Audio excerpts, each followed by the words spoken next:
Alright, welcome back, and today we are going to be looking at organic reactions.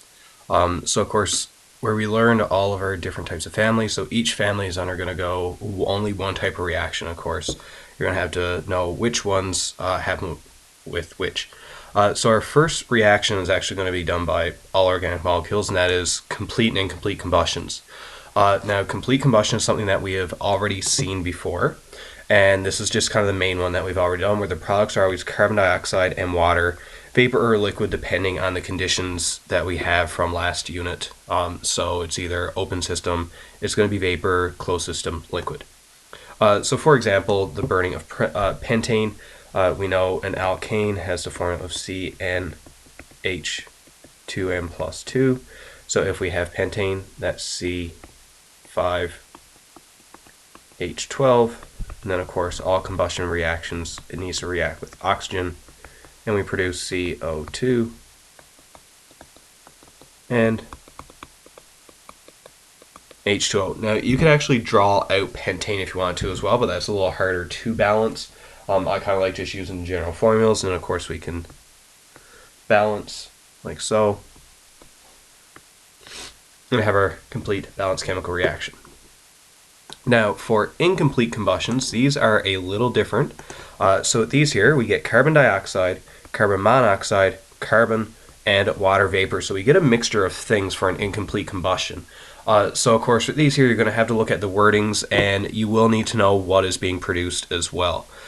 So, for example, like we're always going to assume complete combustion no matter what, but sometimes, like we might get show the incomplete combustion of 2,2,4-trimethylpentane producing only carbon monoxide and water vapor. So carbon dioxide isn't a product in this one right here. Of course, we can draw out our 2,2,4-trimethylpentane if we want to.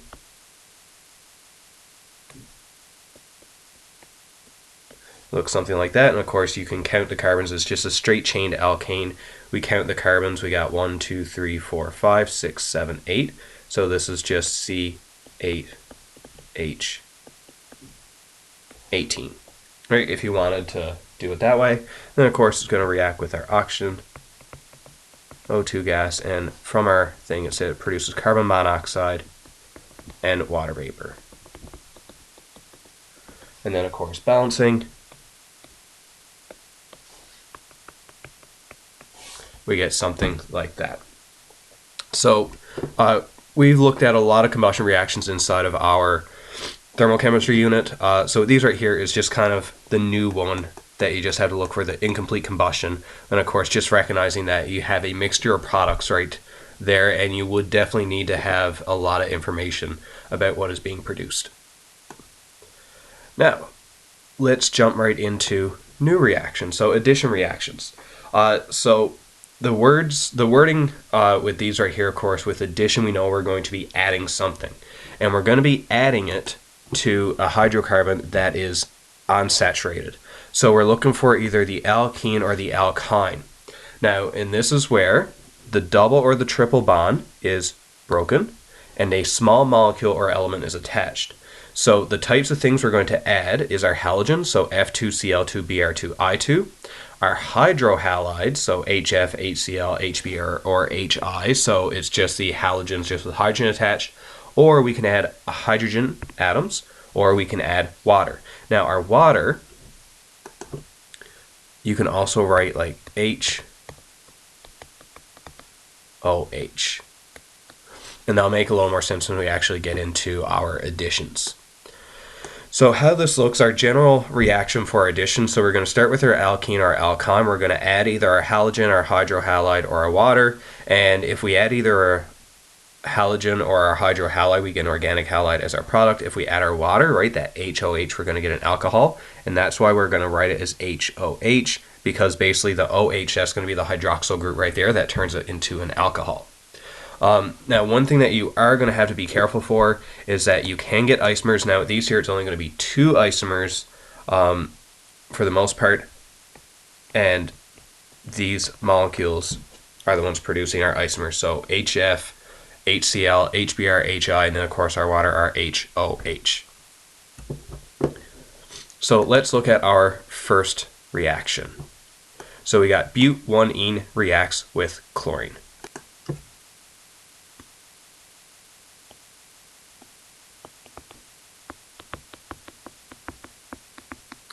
Alright, so for this particular example, we have our but-1-ene that looks like that, and our chlorine. Now I'm drawing chlorine like this so you can see the CLs bonded together, just because I want you to be able to see where everything is going. Now, for an addition reaction, what happens is that the double bond is going to break. Now, when that double bond breaks, now both carbons here will be free for bonding. So what's going to happen is that one chlorine will attach itself to one carbon, and the other chlorine will attach itself to the other carbon. So what we end up getting is our butane with chlorine on one carbon and a chlorine on the other carbon. So we end up getting a 1,2 dichlorobutane in the process. And of course there's not going to be any isomers because there's only one way for this to form. Now that's with line diagram. Of course, it's better sometimes to draw it out with structural diagram so you can see it, and this is where I'm going to do the next one with the but-1-ene reacts with hydrogen chloride. So same thing, if we have our but-1-ene,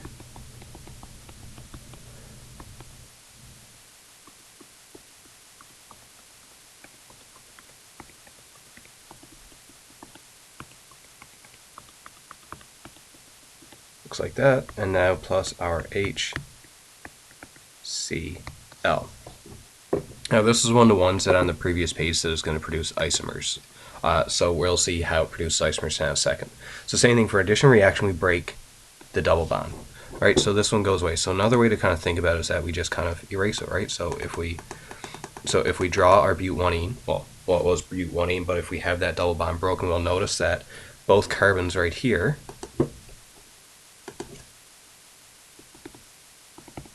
now can accept bonding. So what's going to happen is that a hydrogen can go on this carbon, and then the chlorine can go on that carbon. So one of our isomers we can get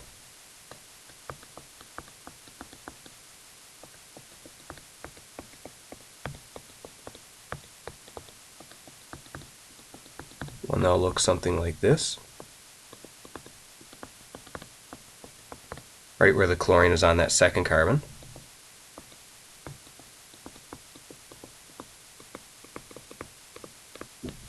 So we get 2-chlorobutane. Now the other possible isomer that we can get is if they never went with the red path, but they take a different path. And that is if the hydrogen goes to the second carbon, and the chlorine goes to the first carbon. So if this happened,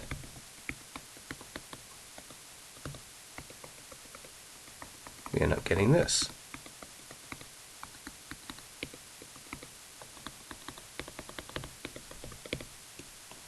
Which is 1-chlorobutane.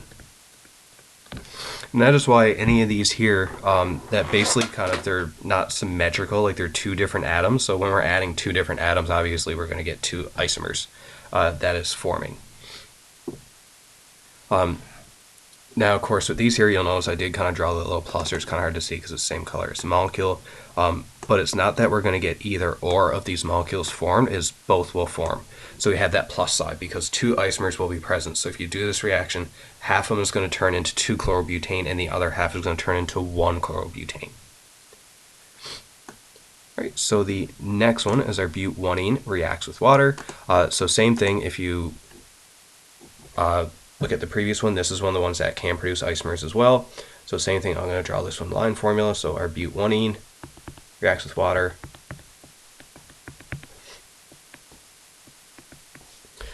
So in this example right here, same thing as before, we have our but-1-ene and our water. So what you can imagine is that the double bond is broken and we're going to have to add the atoms that were contained in that double bond. So that means one possible isomer, the hydrogen can go on the end here, and the hydroxyl group go on our carbon 2. So if this happens, we get butane 2-ol, or the hydrogen can go on that carbon, and the hydroxyl can go on the end.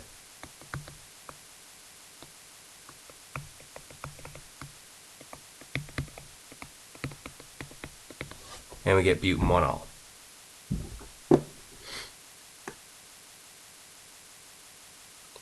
Now, the last one that we're just going to look at with the addition reactions is something just be careful for, and this is if an alkyne reacts. So in alkyne, of course, we have a triple bond.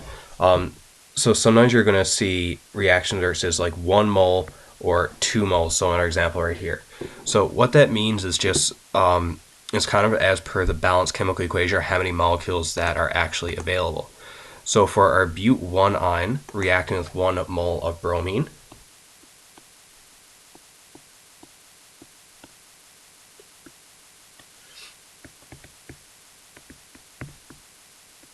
that means that we only have 2 atoms that we can add to it, and that's it. So for example right here, we're going to break only one of the multiple bonds. One bromine gets added to one carbon, the other bromine gets added to the other carbon, and we're left with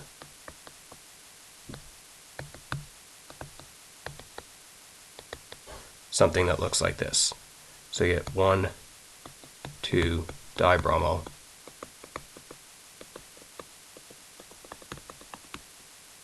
but1-ene. Sorry, that looks a little hard, but I just kind of ran out of space there. So you get 1, 2 dibromo but1-ene. Now conversely, if we have our 2 moles of bromine reacting, that means we have more molecules of bromine. So another way to kind of visualize this is we have 2 moles of bromine, so basically that means we have 4 atoms together to add. So that means 2 atoms can break one of the multiple bonds up on top, and the other 2 can break the other multiple bond and get added as well. So what we have now is our molecule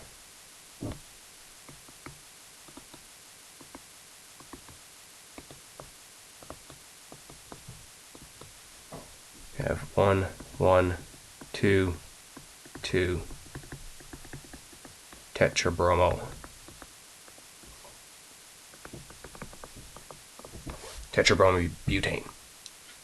So of course with these here, you just have to be a little careful on how many moles is actually reacting and how many is there. And of course, if these were HBRs, so hydrogen bromides or hydrogen fluorides or hydrogen chlorides, where those produce isomers like produce isomers like we did in the second example, of course it would produce more isomers there as well.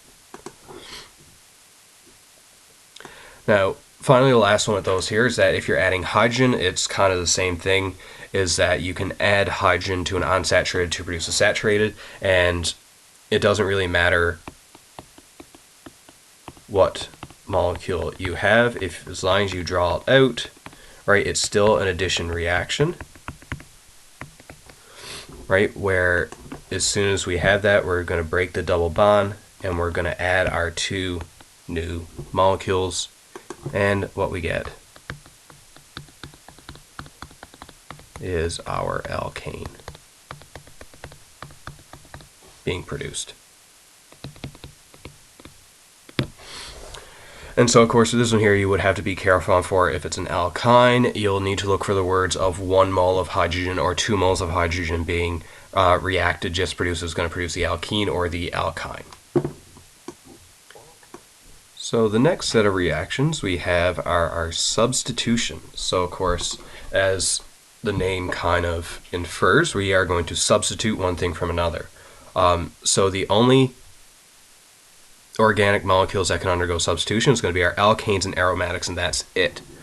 So our additions was alkenes and alkynes, and our substitutions alkanes and aromatics.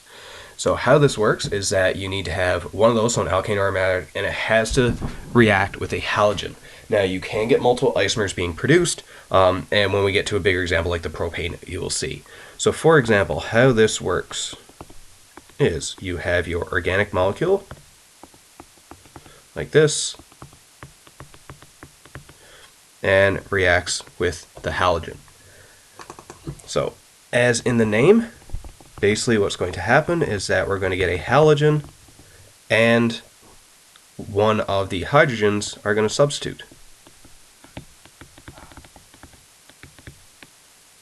So what we end up getting is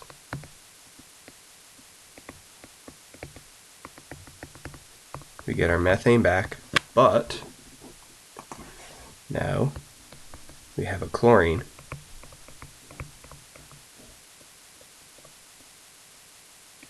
where one of the hydrogens was, and our other product, that hydrogen is now bonded with the chlorine.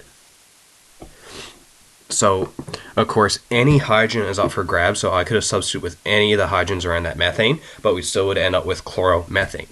So the only time that we do have to worry about the isomers is when we get a bigger example like propane.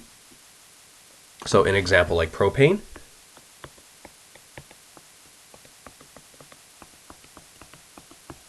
is going to look something like this.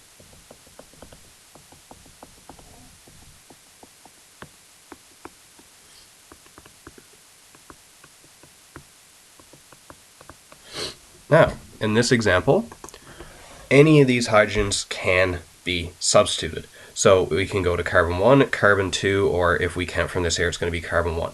So our two options, or our two isomers, is going to be a substitute with this one, and a substitute with that one. Those are really our only two options, because if we go back at this N carbon right here, we're still going to end up on carbon 1, right? Because it's kind of the same here. And of course, this bromine is going to switch out. So our two possible isomers, I'm going to draw these in line formula just to kind of speed things up a little bit.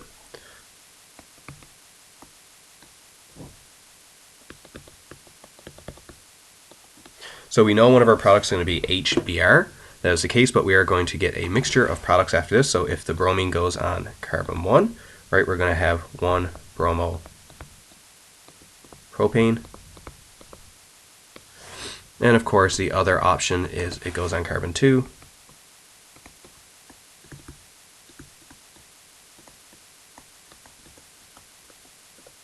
For 2 bromopropane. And then of course our HBr is off at the end.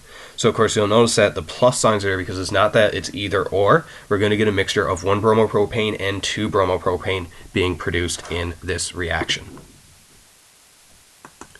Now that means it also works for aromatics as well. Alright, so we have a bunch right here. So benzene reacts with chlorine, chloropropane reacts with iodine, and now we have methylbenzene, so toluene reacts with chlorine. So just pause this video right now and try 3 of these here, and I'll put the answers up in 3 seconds.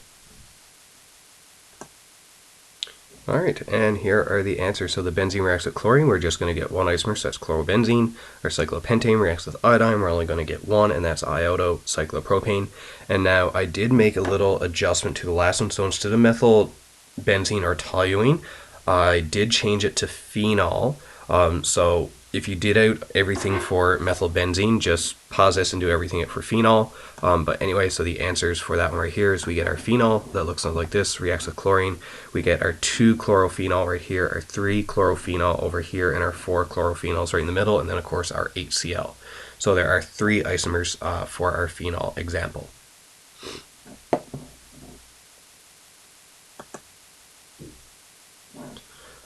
Alright, so the next one, our second last reaction for today, is something called esterification. So this is going to make an ester. So with this one here, we need a carboxylic acid. So this is the only reaction our carboxylic acids are going to undergo, and it reacts with an alcohol to produce our ester and water. So normally we will need a catalyst of sulfuric acid, and normally what you'll see in a reaction is over the arrow. Remember, catalysts are always above. So you might see something like that. So how this happens is the carboxylic acid is going to lose its hydroxyl functional group and the alcohol loses the hydrogen to form water. So for example, if we have our ethanoic acid, so ethanoic acid will look something like this, plus our propane 1-ol. So that's our 3 carbon, and to get propane 1-ol, it looks something like that. Now, in this reaction, we are going to get the carboxylic acid needs to lose its hydroxyl function group and the alcohol only loses its hydrogen. And this is where the water comes from. Now, for this one, basically what happens is that now the alcohol is going to move over in a join to the carbon going right here. So we did have ethanoic acid. So we still have the 2 carbons right here from our ethanoic acid. Now on this carbon is going to be bonded to that oxygen. And in our alcohol we had 3 carbons, so we got 1, 2, 3. So we have propyl.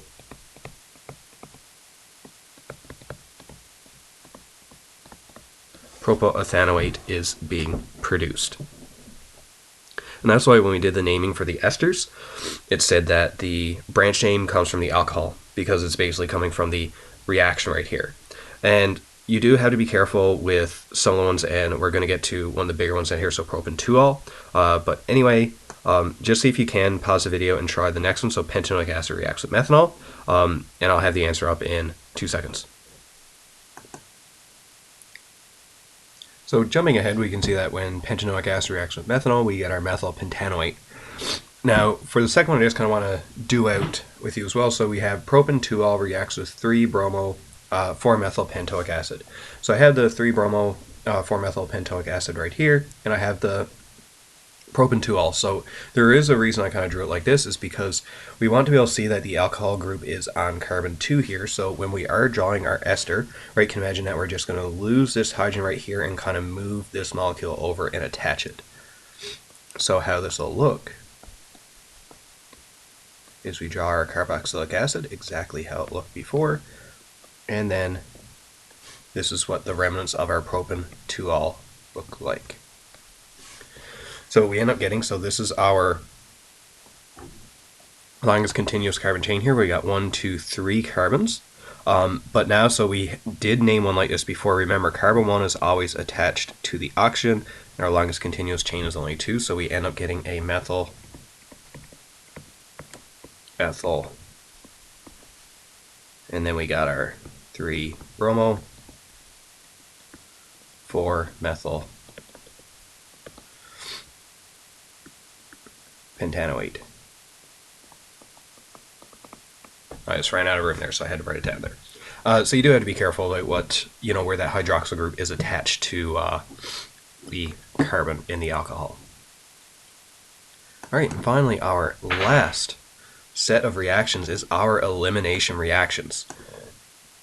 So for our alcohols, we're going to call this a dehydration reaction, where we need the presence of an acid catalyst. So for the most part, you're going to read is either like in the presence of a catalyst or a strong acid or something. But you will notice here is that we are just going to have an alcohol. So if you have a combination of alcohol and a carboxylic acid, it's esterification. If not, it's just going to be elimination. Now, the best way to think about the elimination is the reverse of an addition. So in addition, we had an alkene reacting with a small molecule to produce something new. So now we're going to get our alcohol, and then after the reaction, we are going to get an alkene. And of course, water is also going to be a product. So how this is going to happen, if we have our butane 2-ol,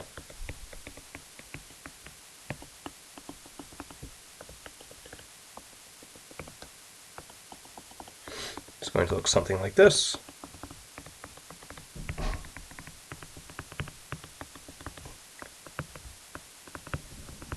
And we have our acid catalyst. So where the water is coming from is that the hydroxyl group is going to basically take an adjacent carbon, or sorry, an adjacent hydrogen. So that just means a hydrogen next to it. So it can either take the one to the right here in blue, or it can take the one to the left here in red, and it will actually do both. So one possible isomer we are going to get is if we go the red route, we are going to get this. We're going to get butane 1-ol. Now if it took the other one, we get this, butane 2-ol, and then of course our last product is water. So you do have to be careful with the isomers for this here, but for the eliminations you should only have 2 isomers, or 2 possible isomers. That's the only way, and you are going to have to draw it out. Now some won't produce isomers depending on how they look. So for example, if we have cyclohexanol reacts in the presence of an acid catalyst. So cyclohexanol looks like this.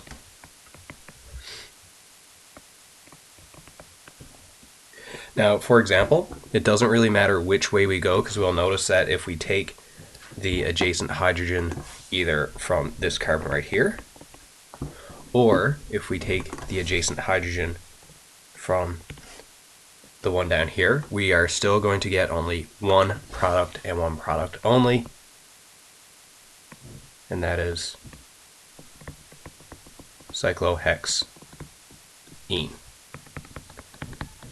Now, if the cyclohexane had different branches on it, we may get isomers, but for the most part, in this case here, it's only just one. So for the next one, just want you to pause the video and try this one on your own. So we got 3-methyl-heptane-2-ol reacts when exposed to an acid catalyst and heat. So try that one. I'll put the answer up in a few seconds. And these are the products. We have our reactants, so 3-methyl-heptane-2-ol right here.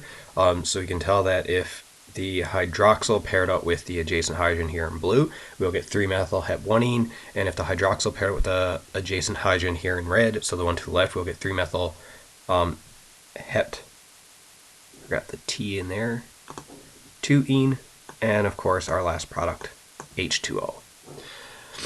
Now these aren't the only ones that can undergo an elimination reaction. The last one that can undergo elimination reaction is we have our organic halides. Now these here require hydroxide, a base. So this would come in the form of either hydroxide, or you can get an ionic base as well, like sodium hydroxide, or anything else as long as it has the hydroxide. Now in most of the products here we get an alkene, we get water, and we get the halide ion. So this one right here, the mechanism is a little bit different, but we are still going to lose an adjacent hydrogen. Oh, sorry, chloroethane.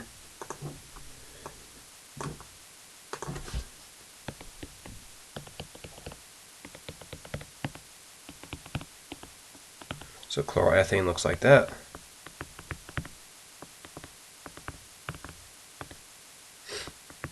So what happens is that this hydroxide is going to steal an adjacent hydrogen. So this hydroxide right here is basically going to steal this hydrogen to form our water, right? So that's how we get our water being formed.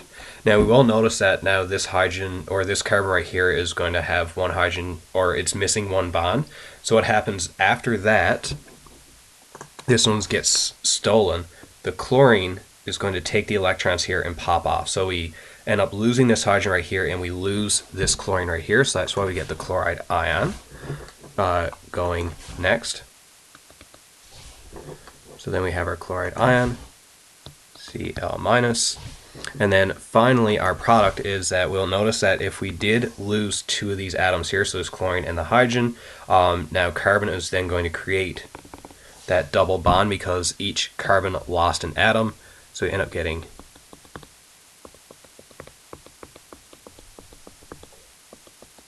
our ethene being produced. So same thing is that it is always going to happen to an adjacent hydrogen, so one next to it. So that just means, see if you can pause this one and try this on your own. So you got 1-chloro, 3-methyl-cyclohexane is added to sodium hydroxide. So see if you can get the 2 isomers that will form from this right here, and I'm going to put the answer up in 3 seconds. And we have our answer right here. So of course the 2 isomers here is that we have, if the chlorine pops off right here and we lose this adjacent hydrogen in blue, we're going to get 3-methylcyclohexene. And the other one, if we lose this chlorine in the adjacent hydrogen here in red, we get 4-methylcyclohexene, and of course our other products, water and the chloride ion. So of course the big thing is just how to recognize reactions. So that's why we have addition reactions here, substitution, esterification, and elimination. So the big thing here with addition reactions, we're only looking for an alkene or an alkyne. Our substitution reactions, it's an alkane or an aromatic. Our esterification is specifically a carboxylic acid and an alcohol. And of course the eliminations, alcohol, and of course our organic halides. So you'll notice that each family can undergo only one specific reaction at all, or the only family that doesn't show up for a reaction is the esters, and that is because we're showing the formation of esters and not an ester undergoing a reaction. So the big thing is just recognizing what family you have and then being able to figure out what reaction there is. So we have, for example, right here, right, 2-bromobutane plus a hydroxide ion. I see organic halide, so I know this is going to be an elimination. Now, if you want to see the products or the answers for these here, I'll put them up now in a second, just going over all these here. So we have 2-methylbutanoic acid plus methanol, so we have a carboxylic acid and methanol, we get esterification. Butane plus chlorine and alkane, so we know this is going to be substitution. And finally, the last one, but2-ion plus 1 mole of hydrogen, we have an alkyne, so I know this is going to be addition. So that is part of the battle, is just making sure that you can pick out what type of reaction there is. And of course, the answers, you should pause the video, try these out, and the answer is going to go up in 3 seconds. And these are the answers for all these. So I didn't name all of the products, but either way, that's kind of everything we have right there. So that is it for the organic reaction. So our next lesson is going to be on something called polymerization. So it is still an organic reaction, but you definitely want to practice these as most you can, because a lot of these here is just going to be straight memorization. And then of course there are some examples here of old diploma questions at the end. So I want you guys to kind of try these here as well. So the first one, when you're looking at, we have our different reactions. So it's basically picking out all the ones right here. Right, so we'll get something like this. The next one, we have, you can read this right here, but we can tell that we have an alcohol and we have sulfuric acid, so this is going to be an elimination reaction. And of course, what a catalyst does, speeds up the rate of reaction, so we get our answer A. And then finally, the last one, we get a typical ester, and then it's just kind of asking how this will form, so what reaction we're looking for. And we know that every single time, so whatever, this comes from the alcohol, and this right here, N comes from our carboxylic acid, so the one that matches up, we're going to get B. Alright, so that is it for the reactions. So make sure to work through your workbooks, and I'll see you guys for the next time when we look at esterification. Not esterification, sorry, polymerization.